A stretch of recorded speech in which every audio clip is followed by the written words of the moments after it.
Okay, so welcome back to everyone who is joining for this new stream. So last time I finished off the Silksong tapestry that I wanted to do. I still haven't actually finished it to the point where it can get printed, but that is the goal, and once it is to that stage and I actually have sent the files to the printers, at that point then I will share the final version of that as well. So today I actually wanted to try another fan art piece that I've been wanting to do for quite a while, like since playing Clair Obscur, or rather watching my partner play Clair Obscur, because I didn't actually play it myself, simply because like the mechanics are ones that I can't really get around. Like I'd just be struggling forever, not actually making any progress. But I went through the narrative from beginning to end and did both endings, and wow, that, yes, that happened. So I do love Clair Obscur and obviously Silksong as well. Still playing Silksong. We'll probably have to go back to Clair Obscur since they have since added DLC to the existing copy, and as always, I am very snotty. But yeah, so I wanted to do like a little crossover piece with two of my favorite characters from Silksong and Clair Obscur independently. So it's going to be SK and Sherma. And what is going to be slightly different with this stream today that I don't normally do with these streams is I'm actually going to showcase the sketch process, which I don't normally do because it can take a while. I personally don't find it very interesting, but I think a lot of people do, so I decided to just do that. Yes, Satch, I turned into a thing. That is correct. Um, so yeah, I will be doing that today, and as always, um, I will respond to things in the chats, but it might take me a while because I only have one screen, and this is streaming to two different platforms. So let's just get started. So let's toggle the... I can never actually remember what my toggles are, despite the fact that I'm the one that programmed them. But that is the correct toggle for my tablet. So from like the beginning of trying to draw something digitally, I like to put gray as my background color. So you don't have to do this. By default, your background color is probably going to be white like this, but I prefer to do a gray background, firstly because generally whenever you're painting anything, you don't want to paint directly onto white because the colors that you choose are not going to be accurate. Like most backgrounds for most things are actually going to be like on a grayscale, like on a tonal scale of some sort. So it's a good idea to just do gray. Also, it hurts your eyes. Like if you're staring at like a white screen and it's like full brightness, that is going to hurt your eyes eventually. So rather than doing that, just use like a gray background. It doesn't really matter like what tone of gray. Like if it's an outdoor scene in like sunlight, like kind of more towards white. So like this, if it's sort of like a daytime scene, is probably appropriate. If it's a nighttime scene, then obviously you can go darker. I kind of just go directly down the middle because I never know what I'm going to make as my background when I start drawing. And then I'm going to create a new layer, which I'm going to call Sketch. And I know I already have a layer here. I actually have no idea what that layer is for, so I'm just going to delete it. I think I created that accidentally while doing stuff. Cool. Then I just need a normal pencil brush, or whatever brush you're comfortable with. I like turning on my pressure sensitivity so that if I draw lines, my pressure is what's going to make those lines lighter or darker. But obviously you don't have to. If you're doing like line art, like smoothed out line art, you wouldn't do this at this stage. But for sketch stage, this makes sense. Okay, cool. So over here, I've got all my references as usual, and as usual, I have a butt ton of references, most of which are probably not necessary. I got like one reference of Sherma because since she's a 2D character, like, and she's really round, like there's not really a lot there that I can misinterpret. However, with Eskie, I did want a lot more references from various angles. So he's also very round, but his shape is kind of strange. I think, and I might be wrong about this, that he's based off of like sort of ancient like wine flasks, like, and spoilers obviously, but in the game, like, they can just take wine out of his mouth by punching him in the stomach, and it's really gross. But like, I think genuinely he's like a doll that was made out of a wine flask. But in this world, he's a giant, but he still has that shape. So that's kind of his shape from the side, and like from this side and this angle. So the angles there are a bit up to interpretation. The angles for Sherma are just like circles, which is like the easiest thing to draw in the world, are circles. And I stand by that statement. Cool. So I don't really know yet what sort of poses I want. This is part of why I say, like, I usually just skip this part of the process entirely. I also see my tablet toggles just disappeared, and I'm not sure why. Yeah, I usually just skip this part of the process entirely because this part of the process is always a bit like, okay, what am I even doing? I don't know. Let's figure it out. So let's figure it out, and hopefully my tablet does not disappear again. I say it's disappearing as though I'm not the one who pressed the button to make it disappear, which I probably did. So I kind of like this pose here down in the right-hand corner of Eskie, kind of just like sitting. Like, it's just a very comfy pose, and he's a very comfy guy. So I want to kind of get that. And I'm basically just sketching out like the shape of him. I'm not worried about details right now. I just want to get like the basic shape and the basic volumes of this character. So he's got a very small head, and I want his head to be tilting downwards, because Sherma's going to be somewhere over here. So his head's going to be just kind of plonked on his body, just like it is in the thing. And like, at this stage, I am not worried about any of this being like accurate. I just want to get the basic forms. Like, the only bit that I might care a little bit about accuracy is like the number of things. So he has this crown shaped, let me zoom in on one of the references so you guys can see. He's got like this crown shaped thing on his face, and there's like 1, 2, 3, 4, 5, 6, 7, 8, 9, 10, 11, 12, 13, 14. I don't remember where I started. He's got a lot of those. So I'm going to try and keep the number of those consistent from the sketch. But we'll see. We'll see how this goes. Like, at the end of the day, because we're drawing digitally, you do have a lot more freedom. Like, I keep saying this every time I do one of these.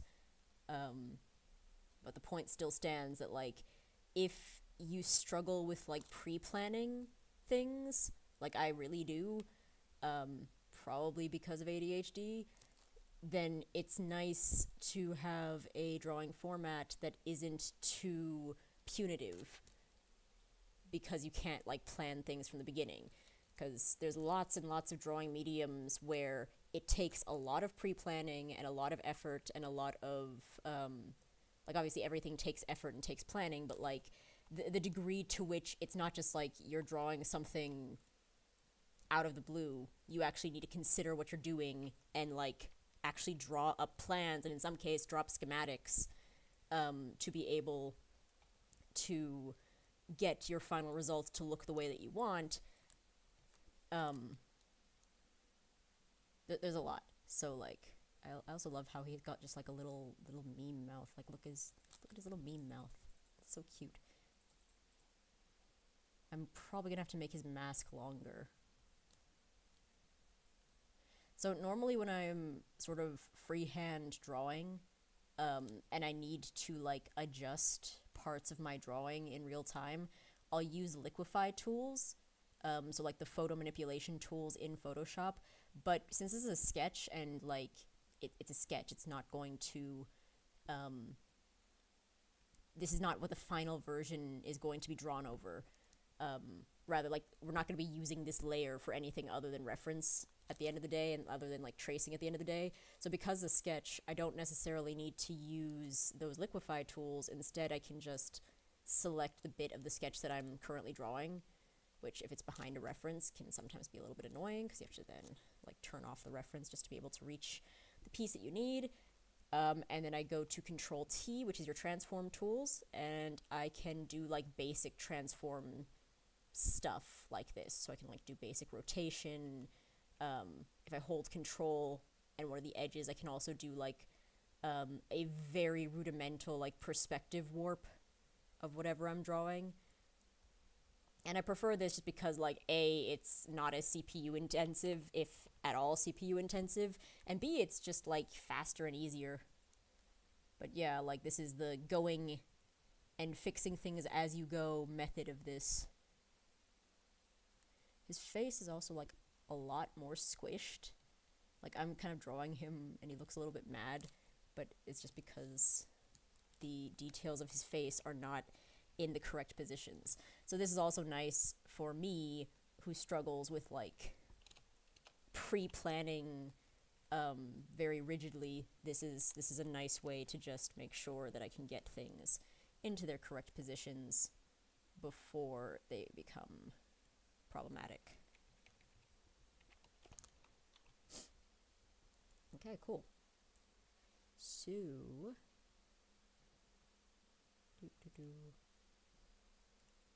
yeah, no, my toggle just disappeared again. What is going on? That shouldn't be on like a timer. That should just like stay indefinitely until I toggle it again, unless I'm accidentally hitting the button at some point and not realizing it. I don't know. It's weird.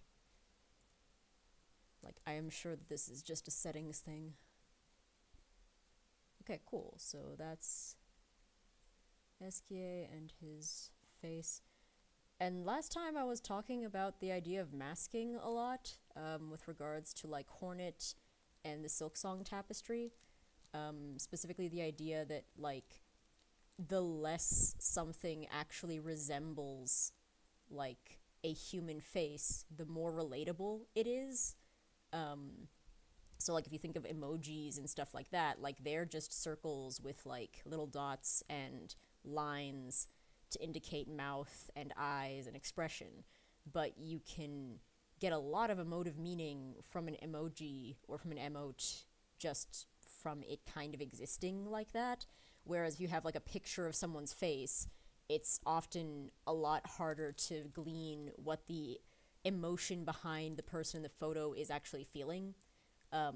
Like obviously if the emotions are very exaggerated, it's a different story, but like if you just have a picture of your face, like in a neutral expression, you're not really going to be able to glean what's going on underneath that expression. You're just going to presume that the person is whatever. They're like neutral. So this idea of masking, where in actuality, the less detail you have on like an illustration of a face, the more people will be able to project upon that face, and the more people will be able to kind of associate emotions with that face. And like Esquier and Sherma are also very much towards that sort of character. Let's actually give him arms, because right now he's like an armless potato, and that's not good. So I'm gonna first like draw out like what I want his arms to be doing. So sort of just like a skeletal structure of his arms. His arms are also like, it's literally just 4 poofs and then arm. But I feel like I want him to be doing something with those hands. Maybe he's like holding Sherma. That could be cool. That mean if that's the case, then I'm gonna probably also crop this much closer so that there's more emphasis on both of these characters. So I'm just kind of sketching out the hands. Like, I don't know what the hands positions are going to look like. Once this is done, this is very, very rough. There's also this thing of, like, don't worry about details when it comes to your sketch. Just get, like, the basic idea of it. Like, don't worry about the position of the fingers being okay. Don't worry about the position of really anything being okay, because all of this can change. all of this is probably going to change. So just sort of roughly having an understanding of like, okay, that's where his fingers are going to go, for me is enough. And I think I kind of like that. What's also going to be nice about doing a close-up like this instead of doing like a wider shot like I'd initially thought I was going to be doing, is that I don't have to draw as much details, because like SKA has a lot of details in his clothing. Like, look at all of this. I was not looking forward to that, but if I commit to this being closer, I don't need to worry about that. So I'm just going to quickly extend this, and I'm making it slightly more diagonal so that it's slightly more dynamic. Diagonals are just dynamic by nature. True facts. Cool, so he's going to be holding Sherma like that. I might still need to make the canvas a little bit larger. Like, I still don't really know what my end goal is for this. So, like, maybe if I made the canvas sort of like a square, that would be nice, because then that would crop it a bit more succinctly. I will have to just extend my gray here.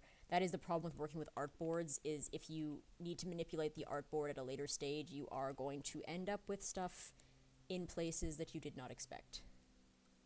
Cool, so let's move him a little bit more central on this.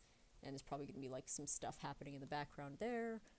And again, I'm going to grab his head and just tilt it downwards so that he's actually looking at Dale Sherma. This will also make it easier to emphasize the smaller character by having it cropped this close, because if you've got like a really small character and then a really big character, like, the framing is how you really bring about that idea of like large versus small. Like, if you look at this reference of Verso and SKA, I think that's Verso, yes it is. Like, you can see it's just like one side. You can clearly see the size difference between these two characters. Also, this reference, by the way, because I haven't actually contextualized this one at all. It's just been here the whole time. This is the vibe that I'm going for. So this is just to give me a quick reminder of like, oh yes, this is the vibe that I want, is like really, really teeny tiny and really, really big. So something like this might also work really well, like having sort of SKA more as part of the background. And I think we're kind of achieving that here.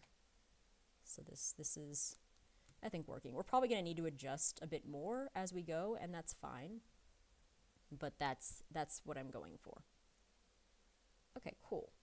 So, back to actually adding in the details.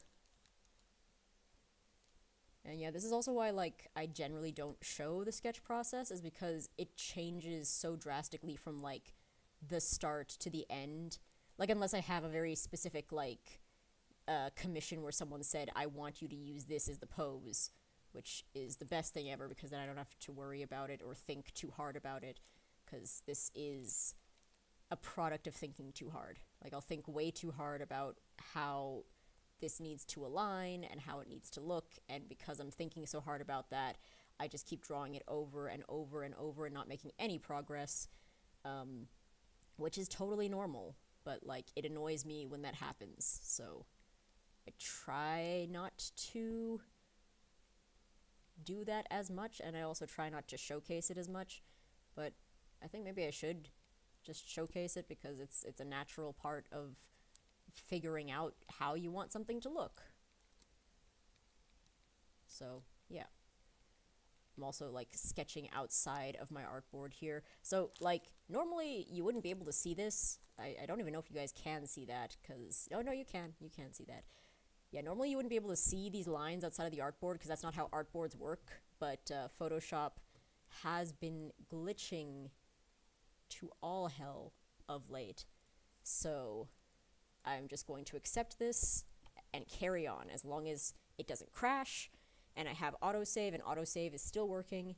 It does not matter. We just go with it. And again, like, I am not an advocate for Photoshop, like, at all. Like, frankly, I feel like Adobe has a lot to answer for as a software company. and they're super problematic as a software company. So, like, whenever people ask what software they should use if they want to start getting into digital painting or digital drawing, I actually recommend Krita or Krita. To this day, I still don't know what the pronunciation is. I think it's Krita because it's like critter. Like, that's the thing that they're trying to impress there.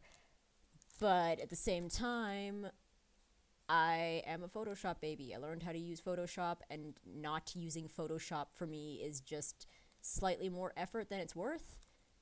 Like, and I have Photoshop, so, like, might as well use it, paying for the subscription. So yeah, like, does not matter what software you use. Like, Clip Studio Paint's also really good. I just kind of struggle with the Clip Studio Paint pressure sensitivity. Like, it just doesn't feel right for me. And that is also just, like, a getting used to it sort of thing. Like, I use Clip Studio Paint as, like, the final stage of processes where I'm making comic books. But I often actually use Photoshop first, even though I could just go straight to Clip Studio Paint. And I should just go straight to Clip Studio Paint instead of trying to jump between softwares. But sometimes it's just sort of like, well, I know how to use Photoshop more effectively for some of these things. So then Clip Studio Paint isn't as necessary. Okay, so we've got Esquier there. I kind of still want to get closer. Like, this, I feel like Sherma's not going to really show up if I just have this like this. Also, at some point, I have drawn another layer for the arm. I don't know why or how that happened, but it did. So yeah, this is where I'm just going to kind of mess around with the size of stuff. Because, like, that's a nice size that they can both kind of be seen. But I also want to make sure that both of them get enough screen time if they're like that. I also like the idea of this being kind of a square frame, so I do want to kind of emphasize that part of it. Cool, so I'm going to make another layer. Let's just call this one Sherma Sketch. The reason I'm splitting this up is because if you're happy with, like, one element of your sketch, then it makes sense to just have a secondary element that you might need to add, have that secondary element added as something that you can manipulate slightly. So there's little Sherma.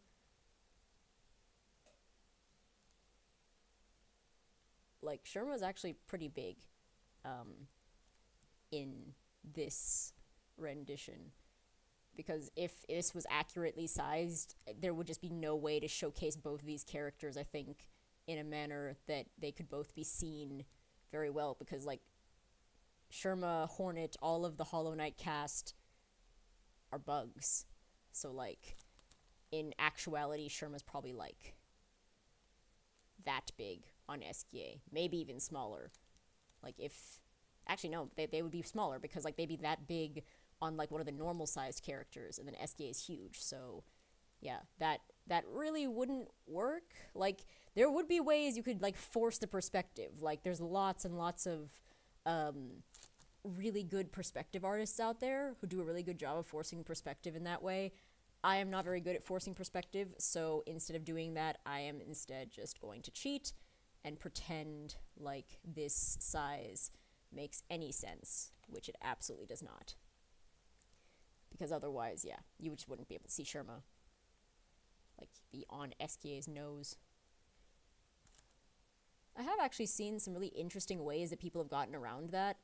Like, there's some very talented Instagram artists who do, like, really large-scale paintings with, like, a lot of stuff going on, so you don't really notice everything that's happening in one look-through. So what they will do is they actually, like, crop the different areas of their image and then showcase the cropped images as, like, separate parts of the thread. And that's really cool. I might do that. I might have to do that, because otherwise it's like Sherma's there, but you don't even know that he's there. Is it a he? Yeah, Sherma's a he. That was a wild realization that Sherma is actually male, because nothing but Sherma reads male. What I've also gone and done is I have drawn Sherma from memory instead of using the reference that I have, and as you can see, their head is smaller than their body, when in actuality their body should be smaller than their head. This is fine. I just wanted to get the basic sketch done, so Sherma sketch. And again, we're just going to mess around with our transform until this makes sense. Beak head. Yeah, I think that's much more proportional. I might even be able to, I probably will be able to make this even smaller. And don't worry, I will also shrink all of Sherma as well, so that he's not a giant. Like, at this stage, I'm actually wondering if maybe I should make it more of, like, a little toy. Like, it's like SKA has, like, a little Sherma doll, instead of just an actual, like, it actually being Sherma.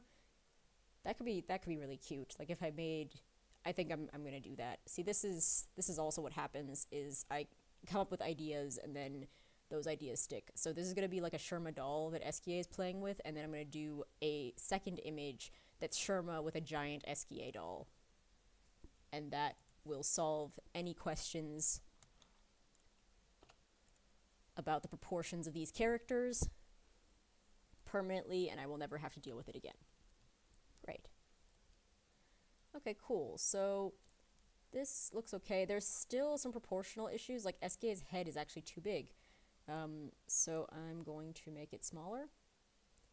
Like, his head's very small compared to the rest of his body. Like, he is just body. In a way, he is kind of the opposite of Sherma, who is just head, and he is just body.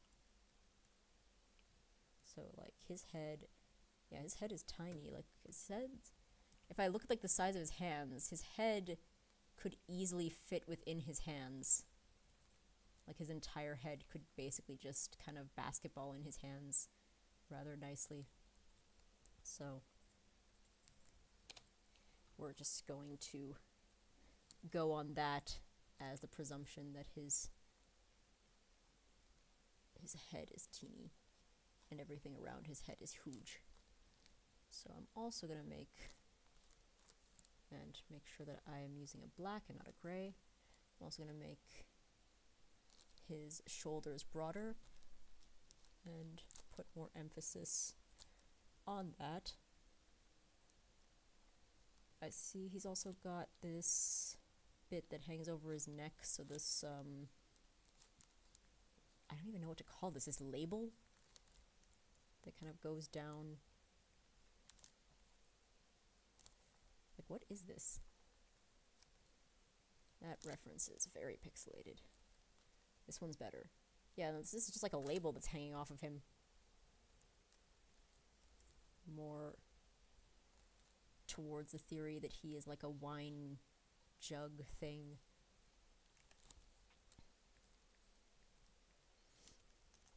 Okay, cool.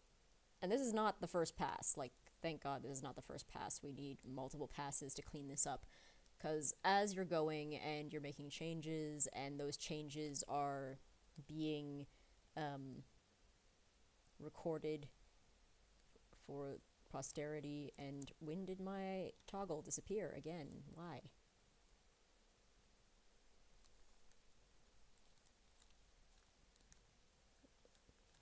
Yeah, so while all this, I assume actually maybe what's happening is there is something on my tablet that is like being read as the toggle switch, which is super weird, and I don't understand why that would be happening, but weirder things have happened, frankly.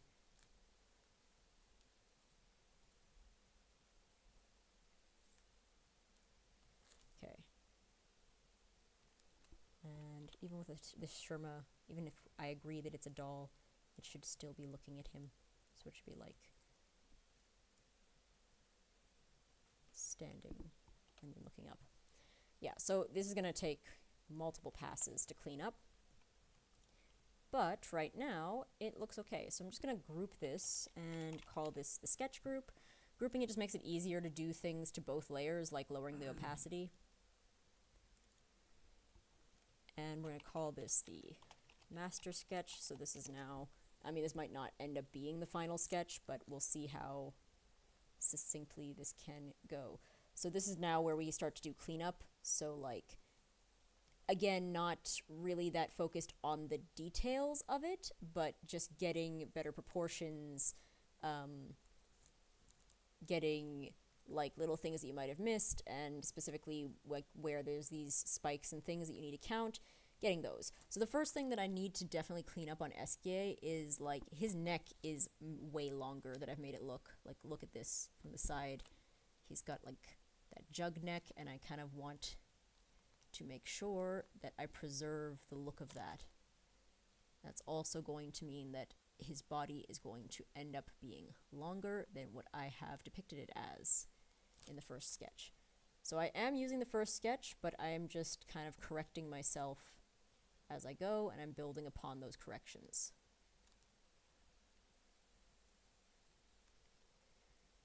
Yeah, normally when I am going to record myself drawing, I would skip this entire stage. Like, you would start seeing this at the point where I began actually adding color. Because, yeah, this stage can be quite tedious, but it's also quite fun. And that's something that I need to also remind myself, is that it's fun. It's a fun time with fun things. His arms are actually really long. Like, you don't really notice how long his arms are because they're kind of bunched up to his body. And he's so, derpy looking. But they're really long.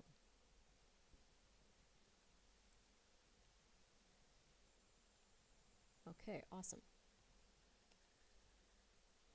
So already I think that arm's looking a lot better than what it did before.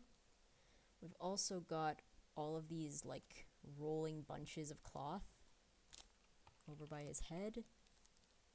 And these are really cool. Like, in general, his form is very appealing. It's very cuddly, it's very not soft necessarily. Like, there's soft elements to it, but like it's very sturdy and robust. Like, when it comes to shape language,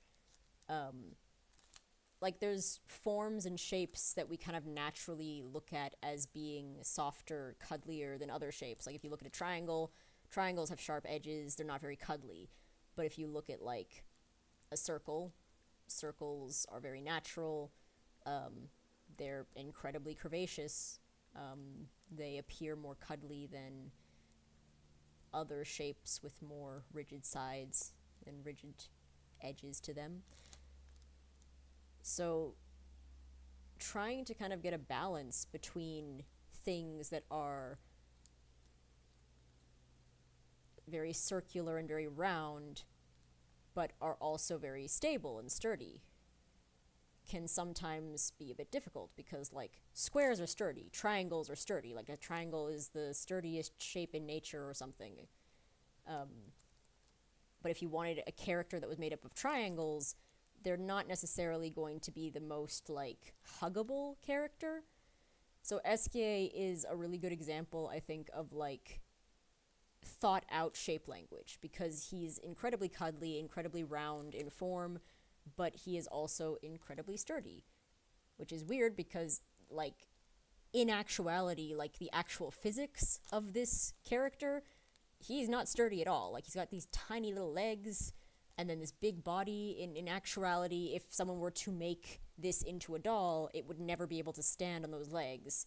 It would be very unsturdy. But in game, when he is standing and physics does not apply, he is very stable and sturdy and like reliable, more or less. I say that, but I think there is evidence to suggest that he can be very unreliable as well. Which, you know, the shape language does communicate that to some degree as well. I'm still trying to figure out how this is just like, it's just like hung around his neck, it looks like. I'm also trying to figure out his...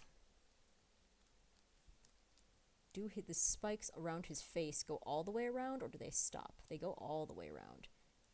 I think this, what I'm looking at here is actually like... No, that's not. I thought it was like an SKA sculpture, but it's a 3D render that someone has drawn over for color ideas. So this is like from a cosplay website where someone was like, what are the colors in SKA so that they can make the outfit for an SKA cosplay.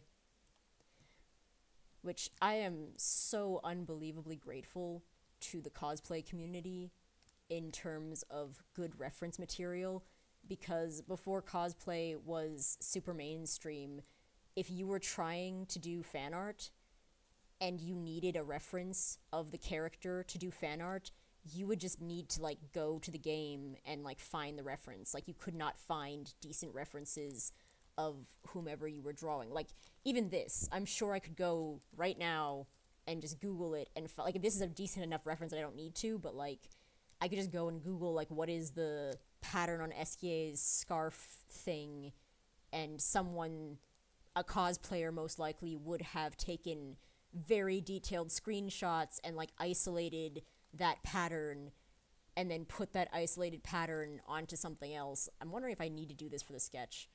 I don't think I need to do this for the sketch. Like, it would be cool to do it for the sketch, but I don't need to do this for the sketch, so I'm just gonna, like, make random shapes that represent, like, the number of shapes here so that I don't forget. I will go back and put the actual detailed shapes when we get to that stage of the coloring, but for now it's not necessary. Just making random nonsense. But yeah, like I was saying, the fact that cosplayers go to that extent to get good references for the cosplays means that then I get good references without having to go and find them myself and sit for hours trying to make sure that I get every single angle of this character taken as a screenshot. And sometimes, depending on what media you're consuming, where that character is a thing, they're not that happy about you taking screenshots. Like when I did the stream earlier this year of Mel from Arcane, I was taking screenshots directly from Netflix, and Netflix was not happy about that. It basically like bricked my camera, which might have had nothing to do with that. It probably had nothing to do with that. It was probably just my phone being terrible. But they don't let you take photos regardless. Like if you try and screen record from the Netflix app, it's just black. Like it just doesn't let you do it. I'm sure there's softwares that you can use to get around that, but like, frankly, if it's between downloading a very specific software with very specific instructions on how to use and just, you know, Googling it, I'd rather just Google it.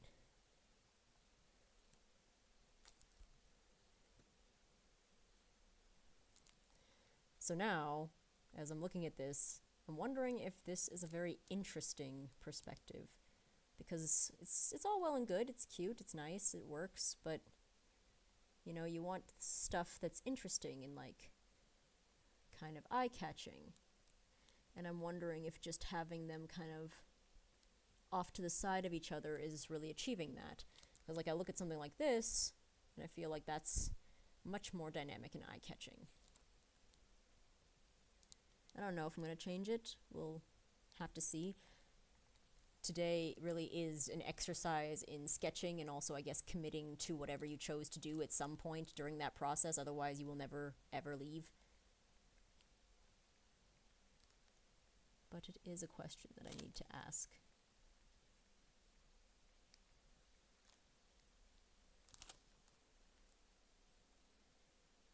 Okie dokie.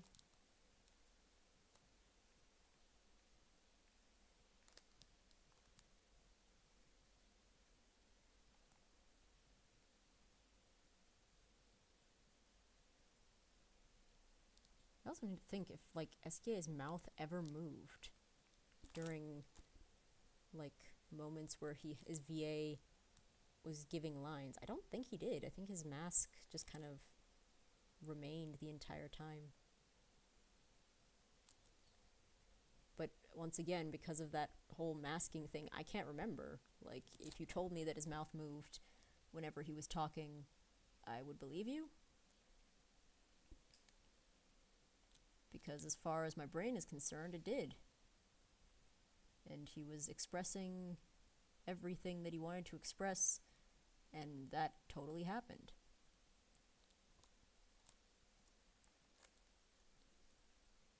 Okay, where was my better reference? Is this my better reference for the patterns on his mask? No? Was it this one?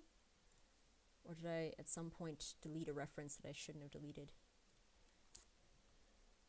Yeah, Sherma was really easy. Sherma was just 2 circles.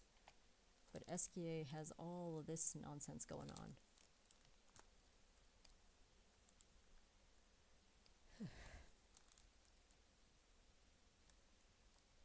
That was a yawn.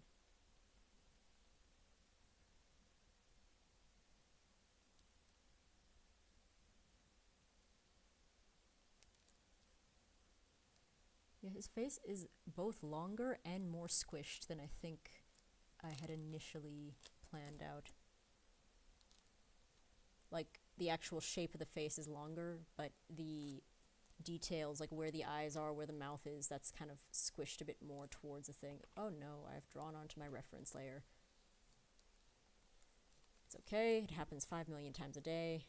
We just need to cut that out of that reference layer and merge it down with the actual layer. And then we need to lock off all our references. What I've realized with myself is whenever I lock off references, 5 minutes later, I feel like I need to move something, because 5 minutes later I'm like, oh right, I want this to be here now, and I'm over here now. And that makes the locking off process very, very problematic. Like, it doesn't help at all. I'm also putting in a little bit more detail into his head spike things. They're not just straight spikes, they're like paddles. Like, I would love to see the Clair Obscur art book and to see the references that they were using when designing this character. At the very least, just to know that he is in fact a wine bottle. Okay, it's almost like, because they're not like the same. They're not the same shape or consistency, so I wonder if they're like almost like random bits of wood or something. It's hard to tell. Like, they're similar, but they're not like identical, and the spacing is also not identical. So it's like someone did a really good job of building a thing out of scraps. Which might, in fact, be what SKA is.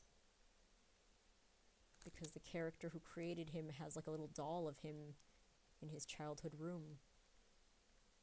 And it might be a doll that was made from a wine bottle. Which says some things about the parenting.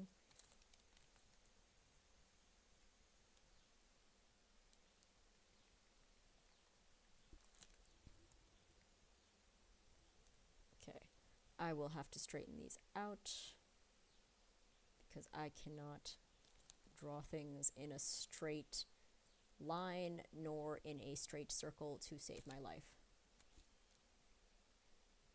So now, and that's locked. So let's just turn that off. So now this is actually where I can go to my liquefy tool. Whoops, I was on the wrong sketch. Yeah, so this is where I can actually go to my liquefy tool and just kind of, and you guys won't be able to see this because of the OBS settings that I have to use, not showing you other UI elements. It's either like OBS's fault or it's Adobe's fault. I am more inclined to blame Adobe for not like making sure that all their UI elements are read by softwares like OBS as like the main element rather than as like UI. Let's just blame Adobe. Like they need to be blamed for some stuff. I think they need to be blamed for a lot of stuff actually. Okay, cool. So let's just check. At some point in the sketch stage, just turn off your sketch to check like that you have everything that you wanted to be there, because otherwise it's gonna be weird. Okay, cool.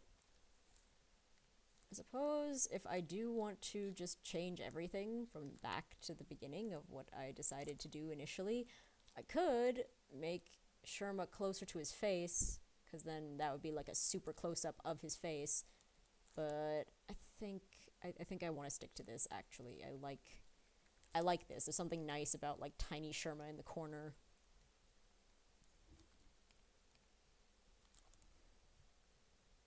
Okay, so we've got our sketch in all its beauty, in all its weird beauty.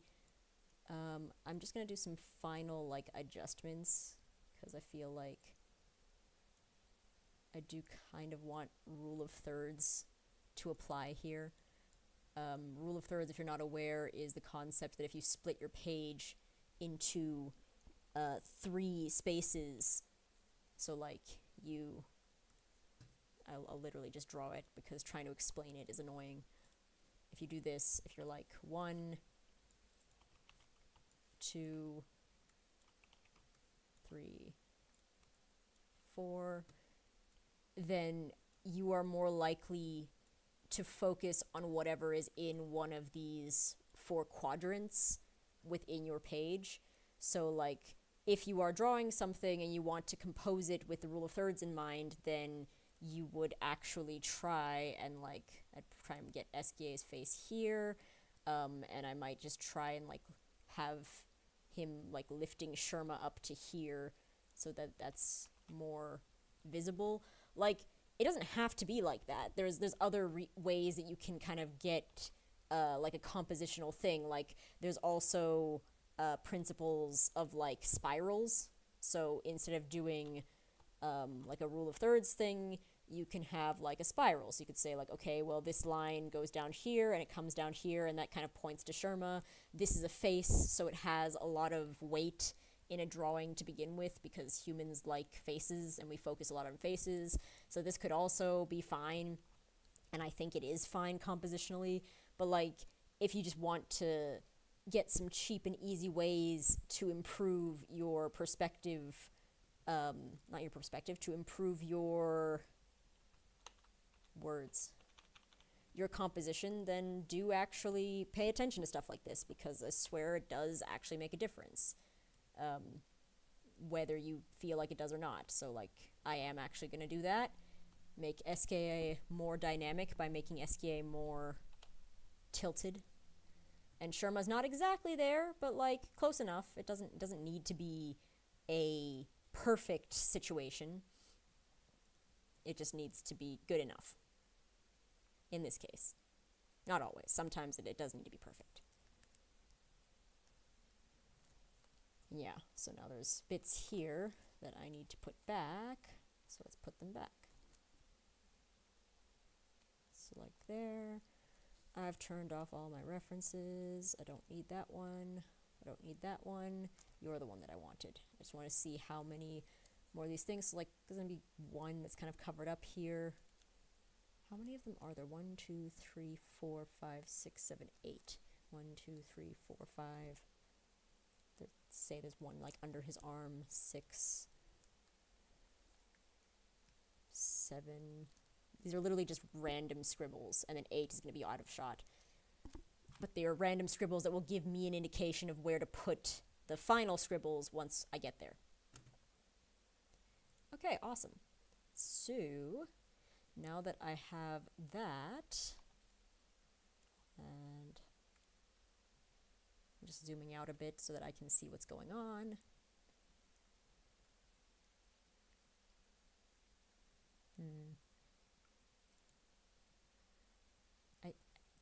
do feel like it still needs something. It's like the sketch stage is always difficult because it's always like, is this enough? And it's like, yeah, probably, but is it enough? I don't know.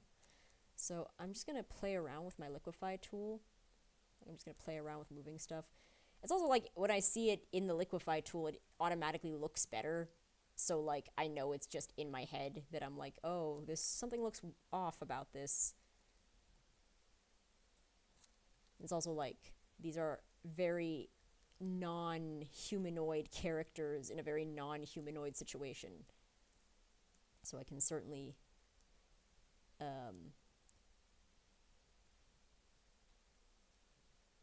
go easy on myself for this. It's also a thing of like, I could literally be at the end of the work and I can still change stuff around in terms of the positions.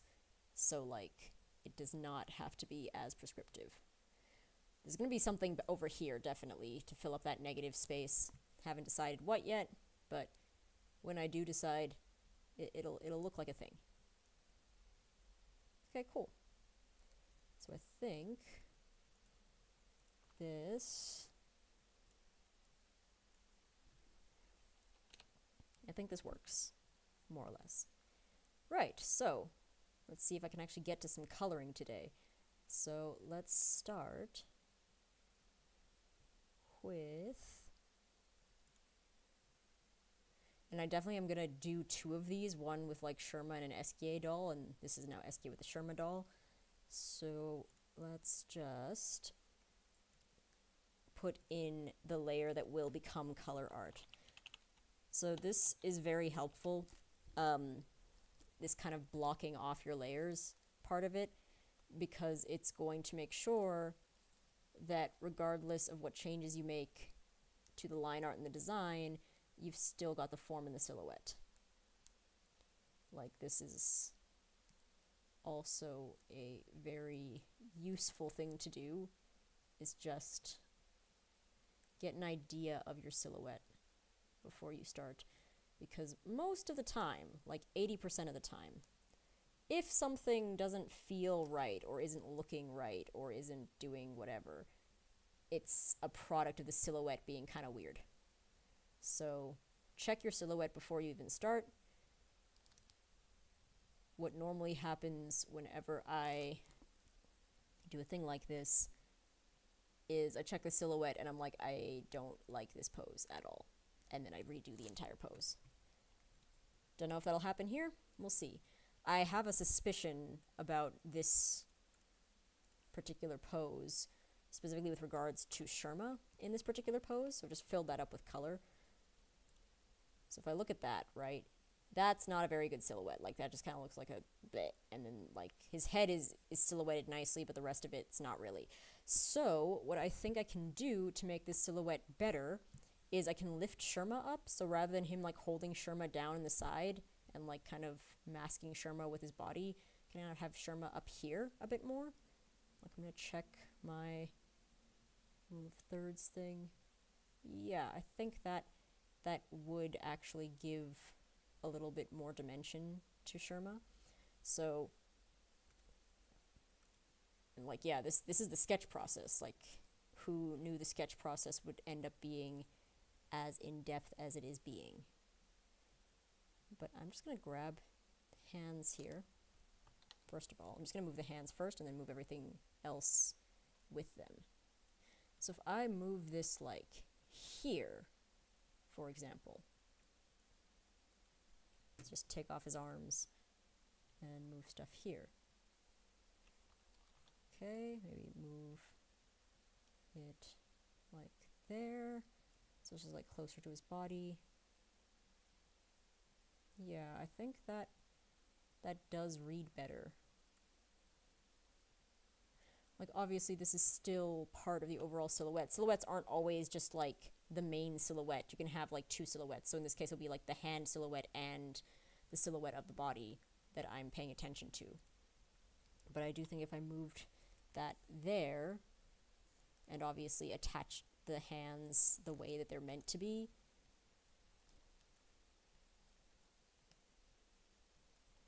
and this is a very messy process. Like, it's fine. It doesn't need to be perfect from the start.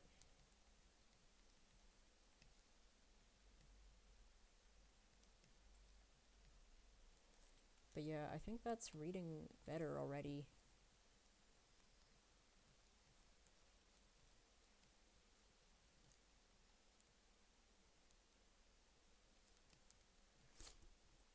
And now I'm rethinking, and I'm just going to get rid of this color art because now that color art does not match up to anything.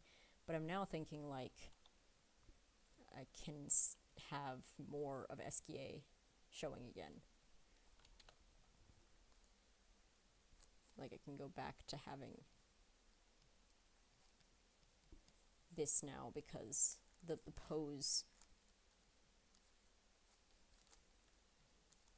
like allows for it more with this. Like can even have his like tiny knees or something because he's got very small legs. His legs don't bend, so this is entirely a made-up pose for this character. Like if I look at where are his legs? Yeah, his legs don't bend. His legs are like sticks. They just stay. But I want the character to be more dynamic and more fluid. So in the world that I am constructing here, the legs do bend. Okay, cool. And that needs to be cleaned up again because, wow, that does not look good. So let's turn that off. I think let's create another layer. What I do like about Photoshop, which isn't necessarily a good thing, is you can name two layers the same thing. Like, every other software I've ever encountered does not allow you to do that. And sometimes I'm like, but I do want this layer to be the real thing. I don't want to have to change it again.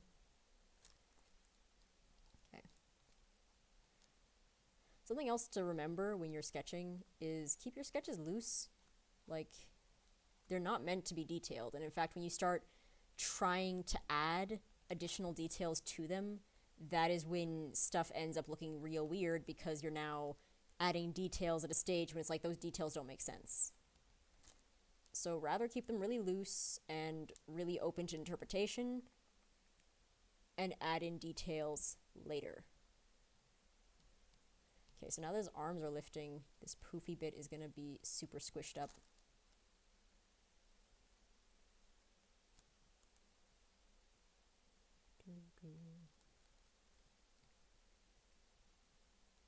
So it's going to squish kind of into itself as he lifts his arm. And if I look at that, he's got 4. Gotta remember that there's 4 squishy poofy bits in this. This one's going to face more towards the viewer or the camera or whatever you want to call the space in which you are observing whatever is happening here. And there's his long arm brace thing. I want to make that look more organic. Okay, and then his hand that kind of comes over. And I do like the silhouette of this hand, so I'm going to keep that as close as I can. As he's, like, holding Sherma.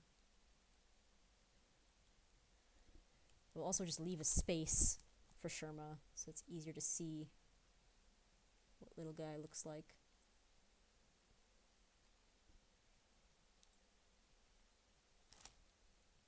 And just double checking, but Esquier does have a normal amount of fingers. Because you never know, like sometimes... Yeah, Esquier's got a normal amount of fingers. His hands are just like gloves. Yeah, sometimes for like stylized characters, they will reduce the amount of fingers. And like traditionally that was to save time with drawing. Like with animating, you don't want to have to animate every single finger, every single frame. So having a character with 3 fingers is just as expressive, but you don't have to draw all the fingers.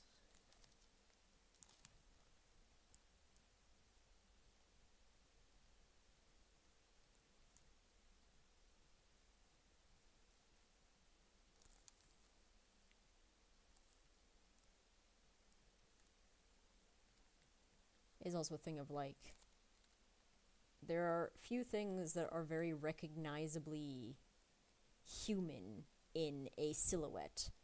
Hands are one of them. So, like, if you want a character to appear more human, even if they're not a human character, give them human hands. It's either going to make them look more human and therefore more appealing and approachable, or they will look more human in a very creepy way. Like, there are times when human hands are the answer and times where they definitely are not.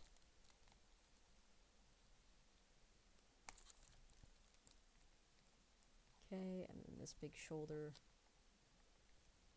It's kind of coming around here. So this arm I'm going to need to make more space with. Before I even finish the sketch. Let's just make a little bit more space. So I'm just using my arrow pad to move this down and around by like a pixel's worth. And yes, he's no longer hiding Sherma with that hand.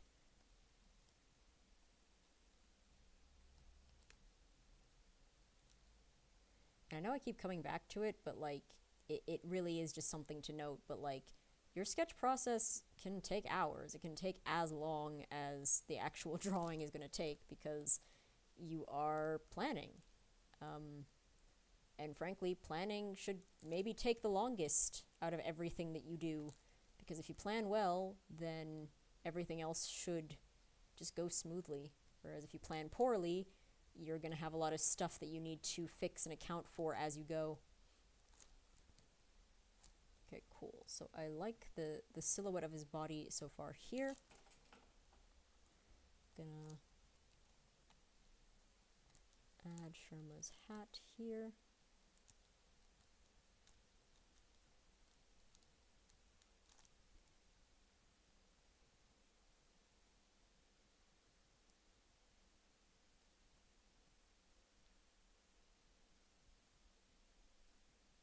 And little bells.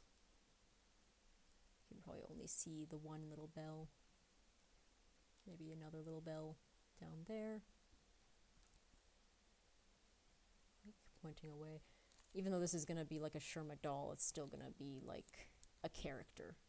So it's still going to have personality and it's still going to have a pose. What I may do just to make it more obvious where this character is on the frame is I will just put a little bit of a background mask underneath the line art just to keep him visible. Oh no, did I do that? I did that in the wrong layer. God damn it. It's fine. Everything's fine.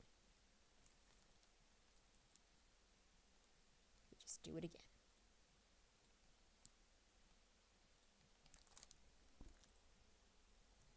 Okie dokes. And hopefully as you go through your sketch process, you do feel more at ease with your sketch. Like you do feel like, oh yeah, no, I totally understand how this is going to become the final drawing. If you don't, that's also fine.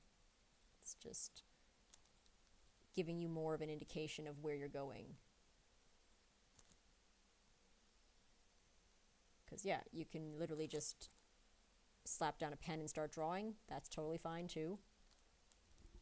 But that is kind of a different vibe than if you plan stuff. Okay, every time I redraw SKA's face, I'm like, something is odd about his face. I mean, obviously something is odd about his face, like, look at his face.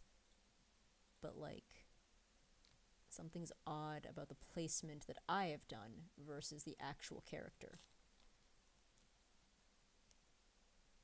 Now, I'm not quite sure what it is.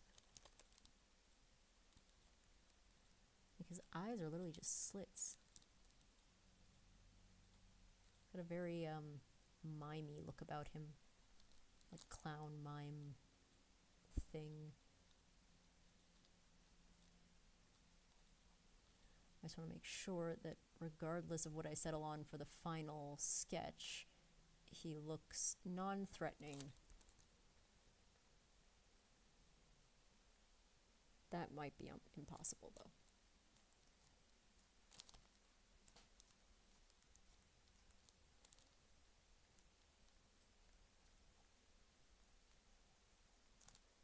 Okay, actually, having raised his mouth up a little bit, I do feel like that instantly helps. Let's unlock all of these, because now I need to move this out of the way so that I can see this bit. Yeah, things like this, where it's like a bunch of sticky outy bits in a circle around a face.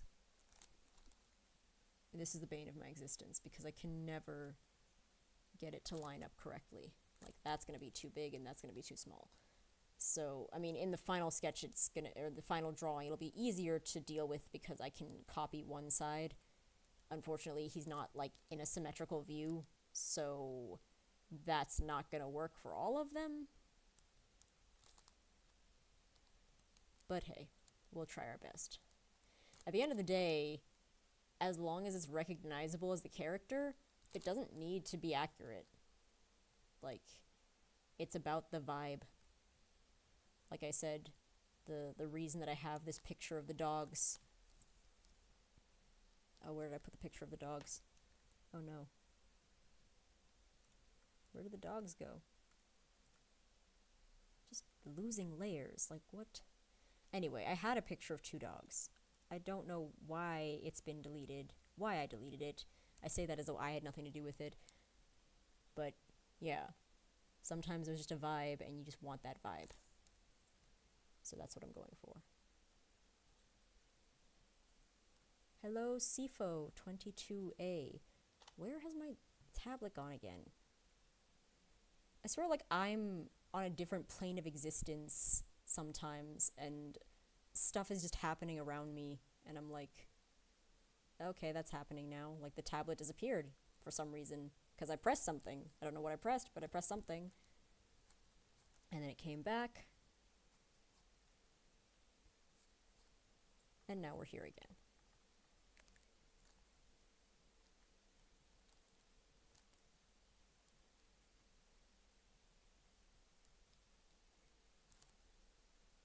Cool, cool, cool.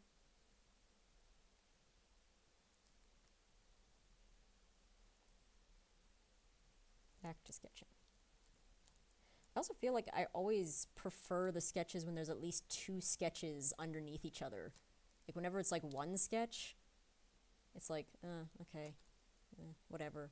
Things are happening there, but they don't look necessarily nice. But when it's like two sketches underneath each other, I'm like, this looks professional. And it doesn't. I don't know why that's a thing. But it is. Okay, I don't know what I'm going to do at his legs here. Like, I like how his arms look. The rest of his body is literally just a circle, but I'm still over here like, but it could be a better circle, though. So I think I'll just draw, like, a knee of one of his legs, and then, like, just a little bit of pudge down here. That could be anything, but it is pudge. Okay. And I'm gonna leave this sketch underneath this sketch, because A, it looks good, and B, I don't want to have to redraw all of these, even though they're going off to the side now, so I have to redraw them anyway, god damn it. How many were there again? 1, 2, 3, 4, 5, 6, 7, I think there were 8. So there's the 8th one down there. Lovely, they look like little roses in their placeholder form. Okay, I quite like that. So now, I will merge those down. Doesn't matter that they're different opacities, they are now one. Sherma's little opacity thing, I'll also merge down. This is now the final sketch. Call it whatever you want. I'm gonna make another layer, and let's call this color. This is not gonna be the final color layer, but for now, this is the color layer that we will have. It's the color layer that we deserve. Thankfully, because he's just a big old thing, I really don't have to worry too much about the detailing of the under art.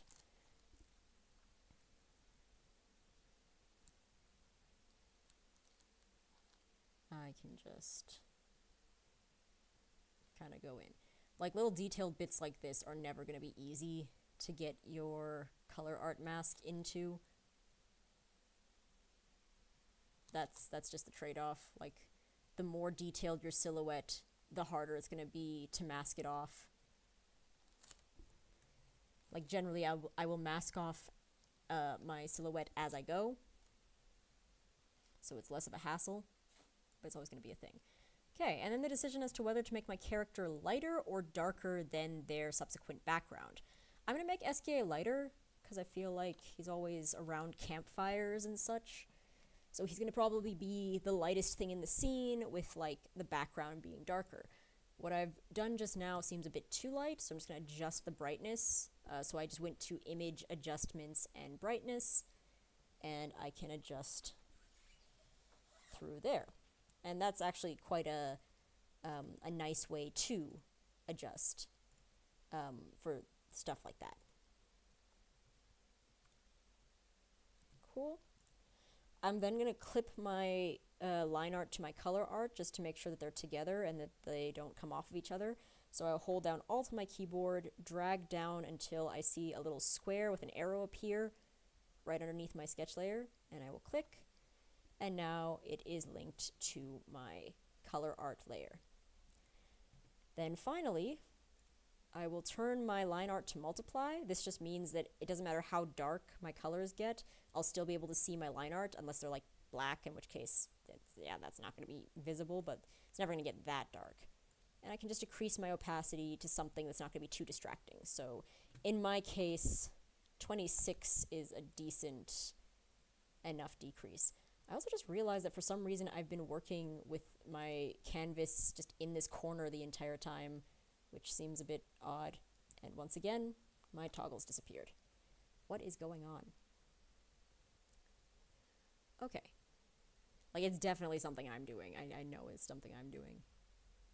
Okay, cool. So now we are ready to actually start with the coloring process. So let's see, it is 3:12 where I am, started at 2, so I'm probably going to go for about 15 more minutes. So I'm going to begin by taking all of my references and getting them out of here.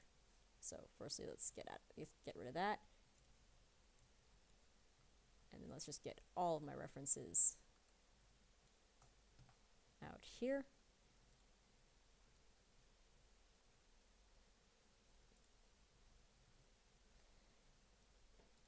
Gonna go to my color layer.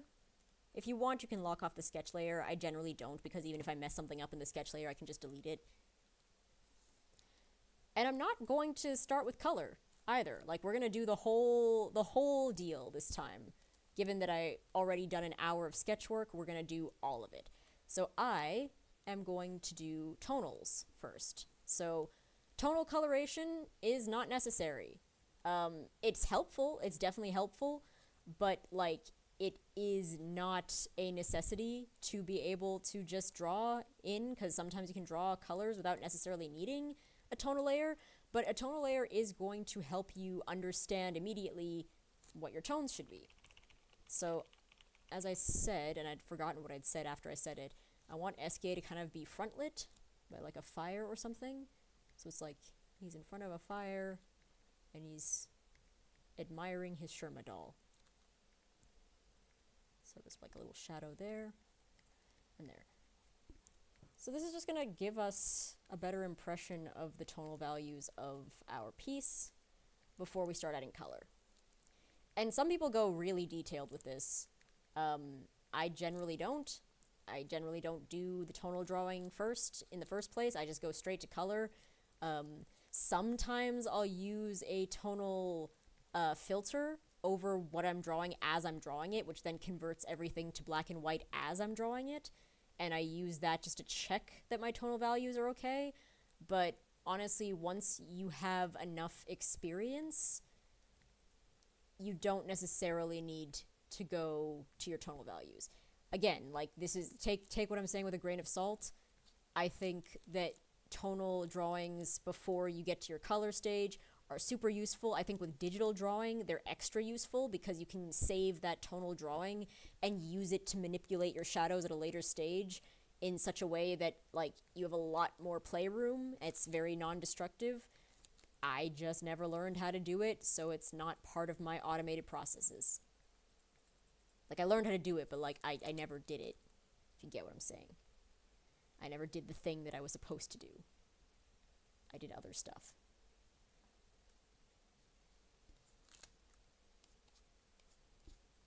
Okay. I still feel like he's not looking down enough, but unfortunately, because he is just a mask, I don't think I would be able to properly, like, he doesn't have pupils, so I can't, like, make his eyes look even more like they're looking at Sherma, like they're slits. I could just move his whole head down. That's pretty much it. But yeah, I do think I am getting the sort of, like, cuddly bug-ness vibe that I was going for in this that I wasn't getting before. So, yeah. All in all, I will say that, yes, it might have been tedious, and it might have been, like, a lot of, no, I don't like this, let me change it, no, I don't like this, let me change it, but it was worth it in the end. And it will certainly be worth it by the time I finish this. I'm just going to go to the background and darken that a lot more. So this is going to be like nighttime scene, which I just decided now, which is why I didn't change it to this color at the beginning. Because sometimes decisions just happen. So this is going to be a very, like, heavily lit, maybe some high contrast. We'll see. I don't think I'm going to do high contrast, but I do think it's going to be very lit. And I'm interested to see the end result. I did have a question that occurred after the last stream on one of the shorts that I put out, regarding, like, why I keep saying that stuff is going to happen. Yeah, no, the time of vanishing, really, this is some sort of X-Files nonsense. Sorry, just responding to YouTube comments, but yes, sorry, got distracted once again. Whenever I say, like, oh yes, and then this will turn out like this, as though I have nothing to do with it, to an extent, I kind of have nothing to do with it. Like, I do have complete control over what I'm doing, but, like, it's the same as, like, walking and breathing at the same time. There is a degree to which you are cognizant of what is going on and what your body is doing and what's happening, and there is a degree to which you're just at the fridge now, and you're drinking Coke that you didn't want to drink because you were trying to save it for dinner. Like, that is what drawing feels like, at least for me. It is a very, at this point in my life, it is a very automated process, which is why I'm able to talk and stream and draw at the same time, which I would not have been able to do when I first started drawing digitally. I'd need all of my mental faculties to be focused on what I was doing. I say that, and then I'm like, what am I doing, actually? And then go off into the distance and just disappear. The point being that, yeah, like, it to a degree is an automated process. Like, your brain is doing the stuff that you told it to do, and to a degree, it's your brain doing whatever it wants, and you're just kind of a passenger, and you see the end result, and you're like, we need to fix this, or you're like, oh, that actually looks pretty good. I think you did a good job. Well done, brain. Either way, you are very much a passenger on the ship. Stuff that's happening is just happening to you. And I assume it's not like that for everyone. I assume that is a me thing. I am not trying to imply that everyone exists in this state of semi-lucidity, if that's even a word.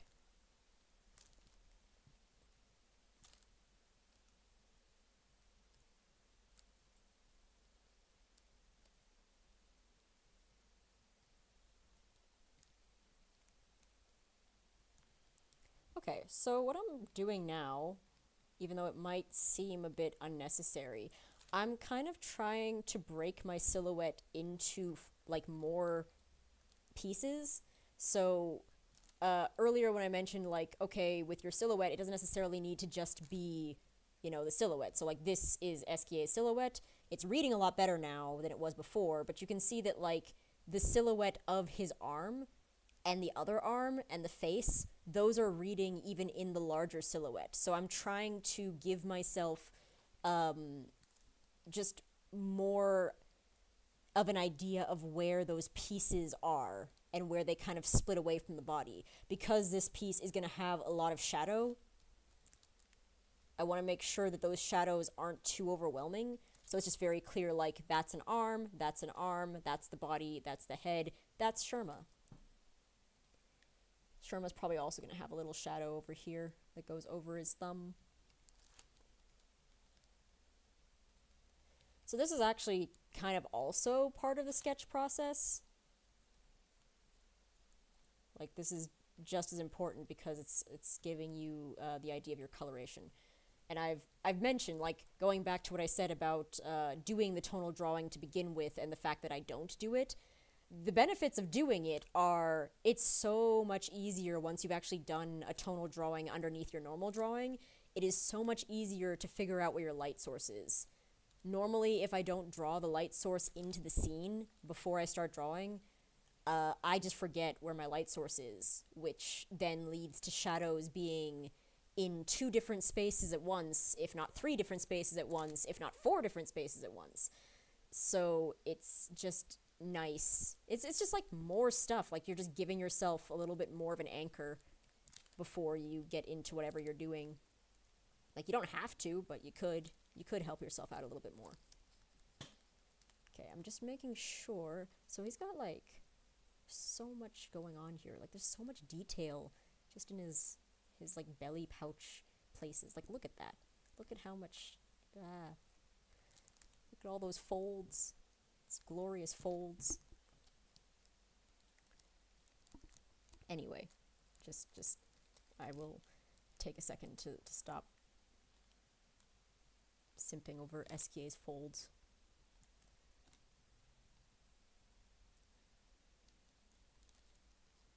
So much cloth.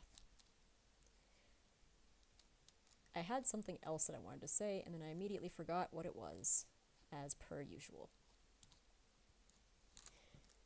Do be sure to just turn off your sketch every now and then, just to check that everything still makes sense, and that you're getting the silhouettes that you want to get. If you need to, you can just go back and make certain silhouettes look a bit harsher than others, but the overall goal is to just kind of get the basic form to read without needing your sketch.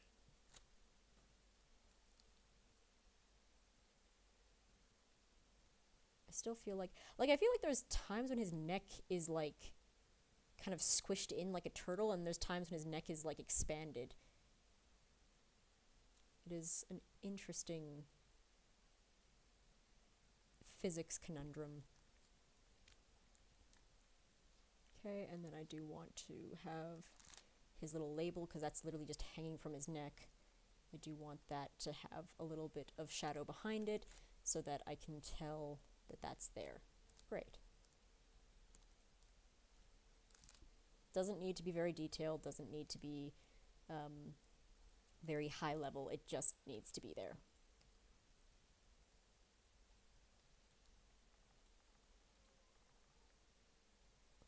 Alrighty, so that's looking good. The last thing that I'm going to do is I'm just going to increase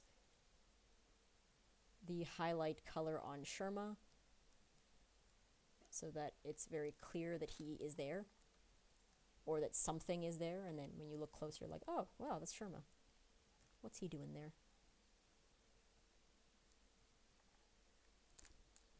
Cool.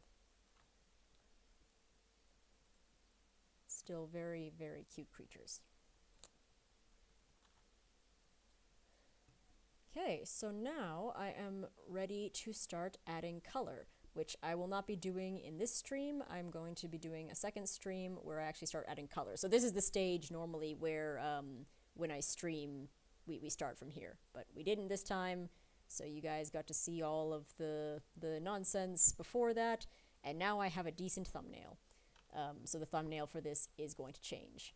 Thanks, guys, for coming out and watching this happen, and I look forward to seeing you next time. Bye.